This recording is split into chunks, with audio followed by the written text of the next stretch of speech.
Bonjour tout le monde, j'espère que vous allez bien. Sur la vidéo précédente, j'ai parlé de CV, et précisément le CV personnalisé. Et je disais que le CV personnalisé doit conduire à l'entretien.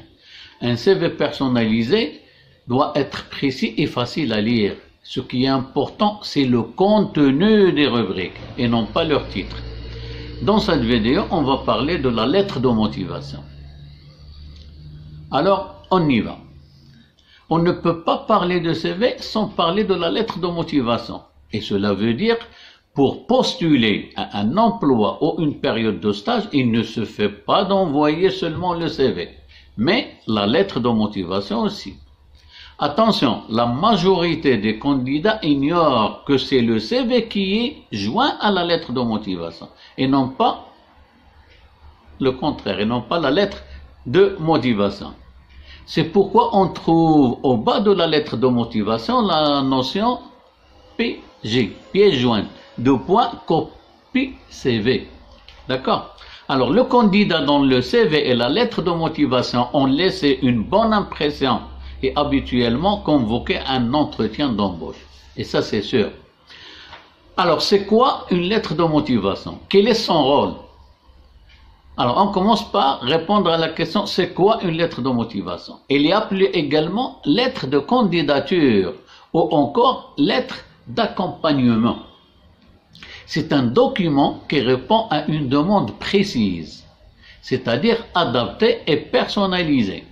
C'est un écrit qui vous permet de s'adresser directement au recruteur, parce qu'en aucun cas vous pouvez contacter le recruteur directement sans passer bien sûr par la lettre de motivation. Et c'est un document capital dans le processus de recherche d'emploi. Et bien sûr, c'est un écrit qui accompagne le CV. Et enfin, c'est un document qui va exprimer clairement, je dis bien, ce que vous savez faire. 1. 2. Pourquoi vous postulez, c'est-à-dire votre motivation. Et troisièmement, l'intérêt de votre candidature pour l'entreprise. Alors, on passe au deuxième point qui est le rôle et l'utilité de la lettre de motivation. Alors, elle sert en premier lieu à montrer au recruteur que vous êtes le meilleur candidat pour le poste à pourvoir. 2. Et que votre profil répond aux attentes de l'entreprise. Le rôle fondamental de la lettre de motivation, c'est de mettre en avant vos compétences et vos qualités pour réussir bien sûr votre projet professionnel. Alors, mais avant tout, la lettre de motivation doit envier au recruteur de vous proposer un entretien, puisque c'est votre première chance d'inciter le recruteur à vous rencontrer, l'inciter aussi à prendre connaissance de votre CV. Alors, comme pour le CV bien sûr, une bonne lettre de motivation se rédige sur une seule page.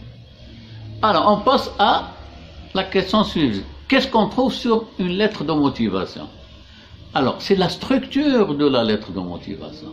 Alors, quel que soit l'objet de votre lettre, pour obtenir un emploi ou bien une période de stage, il faut respecter une présentation précise, de l'entête à la signature de votre lettre, bien sûr. C'est ce qu'on appelle le contenu. Alors, qu'est-ce qu'on trouve comme contenu sur une lettre de motivation? Alors, le contenu doit répondre à 3 questions. D'accord? 3 questions. La première question, quel est l'objet de votre candidature? Et c'est la première partie. La deuxième question, qui êtes-vous? Et c'est la deuxième partie. Et la troisième question, pourquoi voulez-vous cet emploi ou bien cette période de stage? Et c'est la dernière partie qui est la troisième. Alors, en répondant à ces 3 questions, votre lettre de motivation va certainement provoquer l'intérêt de recruteur pour vous proposer un entretien, et c'est ce qui est souhaité et escompté. On commence par la première partie, qui répond à la question « Quel est l'objet de votre candidature ?» D'accord? Dans cette partie, vous devez indiquer l'objet de votre candidature, qui peut être une recherche d'emploi dans un domaine donné ou bien un secteur donné. Deuxièmement, il s'agit d'une période de stage. Vous devez présenter et préciser la disponibilité Et là, on peut mentionner si c'est un temps plein, ou bien mi-temps, ou encore en alternative, ou bien en alternance. Alors, et les dates de disponibilité et bien sûr la durée. Alors, la question qui êtes-vous? D'accord? Dans cette partie, qui êtes-vous ne veut pas dire forcément présentez-vous. Et attention de ne pas tomber dans le piège de répéter votre CV dans la lettre de motivation. Alors, dans cette partie, bien sûr, vous devez justifier votre demande en l'inscrivant dans votre cursus. À titre d'exemple, vous pouvez dire, après un diplôme de technicien spécialisé, ou bien une licence professionnelle, ou bien une licence fondamentale, après un stage et vous citez bien sûr le statut, je souhaite obtenir un poste, et vous citez le statut bien sûr. Alors, votre lettre de motivation peut compléter votre CV et ne pas le répéter. D'accord? En détaillant une expérience intéressante que vous n'avez pas pu développer dans votre CV. Et à titre d'exemple, une mission ou bien une responsabilité ou encore un résultat que vous avez réalisé et concrétisé. Et bien sûr, c'est seulement cette expérience, attention, est en relation avec le poste à pouvoir. C'est-à-dire, vous n'avez pas la mentionner comme ça à gauche et à droite. D'accord? Il faut que ce soit en relation avec les tâches du poste à pouvoir. Vous pouvez dire aussi, lors de mon stage, et vous citez bien sûr la raison sociale, j'ai pu démontrer mes compétences, et vous citez bien sûr ces compétences, ou bien les compétences en question. Et soyez sûr que cette partie va crédibiliser votre demande aux yeux de recruteurs, d'une part, et d'autre part, il va renforcer la valeur de l'expérience mentionnée sur votre CV. Et on passe à la troisième partie, bien sûr, qui répond à la question pourquoi voulez-vous cet emploi ou bien cette période de stage. Dans cette partie, expliquez pourquoi l'entreprise vous attire, pourquoi la mission vous semble intéressante et en quoi vous motive le poste. Et ça, c'est très important de mentionner votre motivation et c'est là d'où ça vient le nom de la lettre de motivation. Une lettre de motivation, c'est-à-dire pour montrer vos motivations. D'accord? Que savez-vous, et que effectivement, c'est le recruteur va être convaincu que vous savez ce que vous attend et que vous savez bien et que vous avez bien compris les enjeux de poste. Vous pouvez aussi intégrer dans cette partie les éléments de l'offre tout en précisant ce que vous motive dans ces missions et quels sont vos points forts associés à ces missions bien sûr précisément. Et enfin, terminez toujours la lettre de motivation en précisant que vous restez toujours à la disposition du recruteur pour plus d'informations.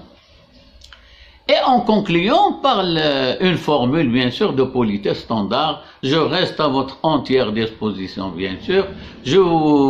Pour plus d'informations, je vous prie d'agréer monsieur l'expression de mes salutations. D'accord? Ou bien je vous prie d'agréer monsieur mes salutations les meilleures ou bien les plus dévouées. Et bien sûr, vous signez votre lettre avec le nom et le prénom. Et sans oublier, attention, sans oublier le PG, la pièce jointe. Et bien sûr, c'est le CV qui est joint, bien sûr. Alors, pour les candidats qui ont des notions, ou bien des connaissances en communication ou en marketing, bon, ils peuvent toujours exploiter le modèle AIDA. D'accord? Bon, modèle AIDA, c'est-à-dire, attention, intérêt, désir et action. Bien sûr, ce modèle-là, il va renforcer votre candidature. D'accord? Bien sûr, il va mettre en relief aussi bien vos compétences, vos points forts, et vous allez attirer l'attention de recruteurs. Bien sûr, ça c'est pour la première. AIDA, c'est AIDA, d'accord?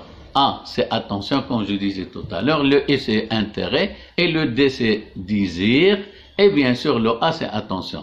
Alors ça va mettre, bien entendu, en valeur votre lettre de motivation et va donner encore une fois, aux recruteurs, bien sûr, l'envie de vous voir directement, bien sûr, pour voir le delà, bien sûr, de la lettre de motivation et de CV. Bon, on est arrivé à la fin, j'espère que ce soit bénéfique et à la prochaine.